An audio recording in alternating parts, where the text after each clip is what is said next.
Hello and welcome back. So I have this phone coming from my client. He drops it here and the problem is the phone is not charging. It's actually charging and I'm going to demonstrate for you. So say the phone is charging but it does not get full. That is the issue. And in this video I'm going to show you how I approach this kind of jobs. So let's see what the phone is doing. So when you plug in the charger,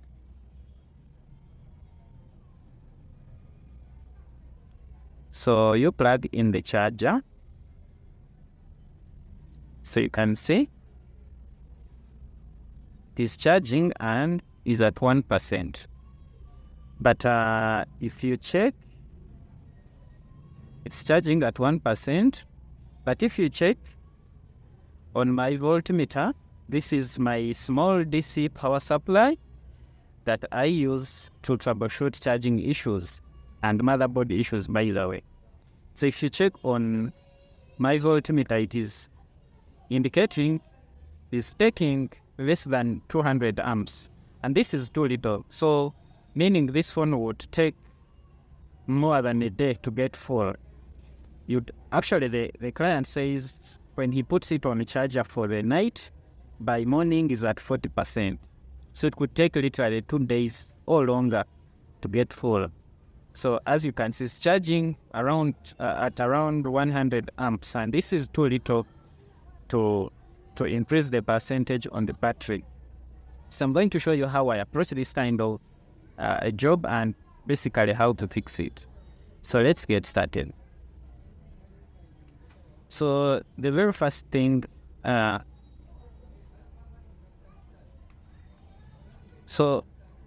charging issues is always a common problem with Ethernet cons, and let's sort this out. So this is a bit an old phone.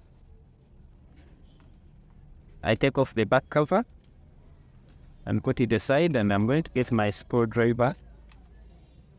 So now first, the problems the phone is behaving this way could be because the charging port is bad, or it could be the charging IC itself that is not delivering the 4.3 or 4.2 voltage. So we will find out where actually.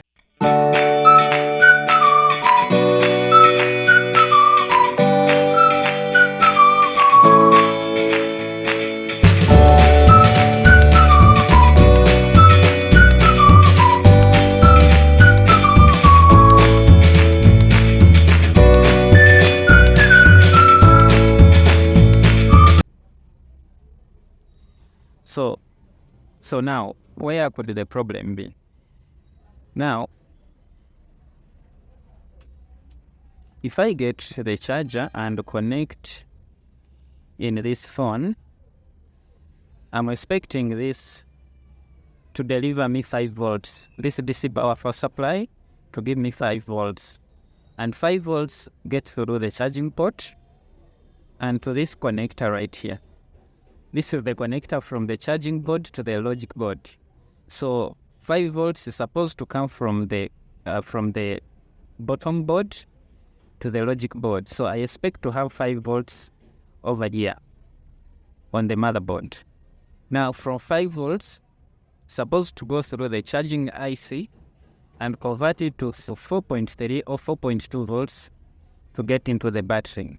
So with this kind of charging, I expect there's no way we can have 4.3 volts right here. So let's check it out. Let's get our multimeter. So let me adjust my camera right here so that we can get a good picture here. So this is it, my multimeter. So let me set my multimeter to 20 volts right here. And I'm going to check where the problem could be. First, from the charging port, ground. This is giving me 4.8 volts. 4.9, 5 volts. So we have 5 volts as the charging connector. Now, do we have 5 volts at the V bus? So let's check. Guess this is the 5 volts. And certainly at V bus we have 3.9. We have 5 volts, but as you can see on the multimeter, the digits are changing. So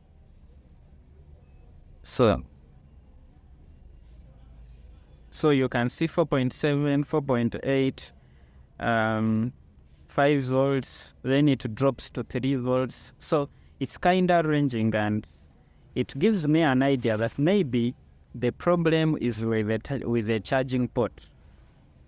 So let's check how many volts we have at the VBAT. So VBAT we have 4.1. So this gives me an idea that the charging IC is okay. So we could be having a problem with the charging connector. So let's go ahead and change the charging connector and see how it's going to behave.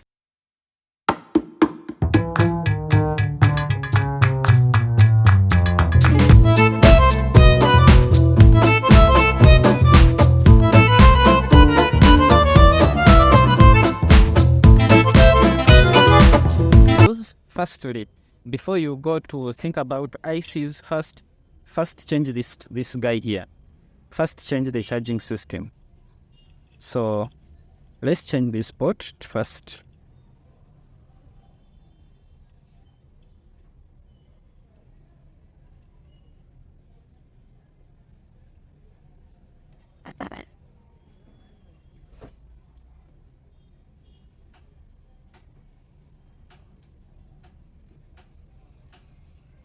Blower.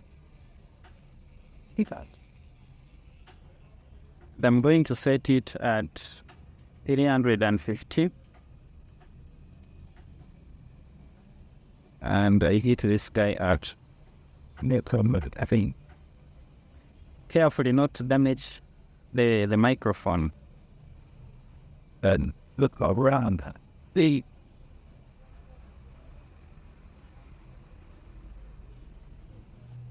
whole stop up. And you get on this and right then that's it from the board. I'm breathing with that one.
I connect to the charging flex and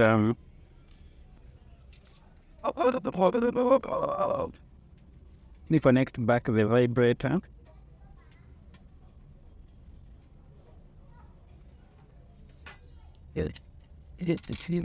Hear that thought?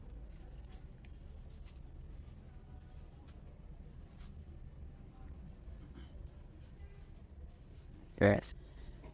And here we are, ready with a new charging port, and let's now connect the charger and see. I need more on it. Then, see, 3% and is charging with 800 milliamps. And this is pretty good. So with this, at least the phone would be full in about 2 hours. So 3%, 800 milliamps, that is good. So the problem was just the charging flex, the charging port. And so after we confirm that all are good, so let's go ahead and assemble the phone, as we call it a successful repair.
So after I've packed the client's phone, let me again connect to the charger, confirm our repair, and 400 amps.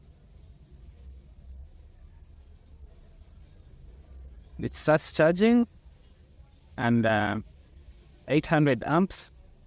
This is cool, and this phone is charging. Problem is solved.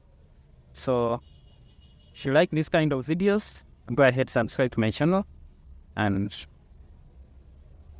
like the video if you like, and I'll see you in the next one. Bye-bye.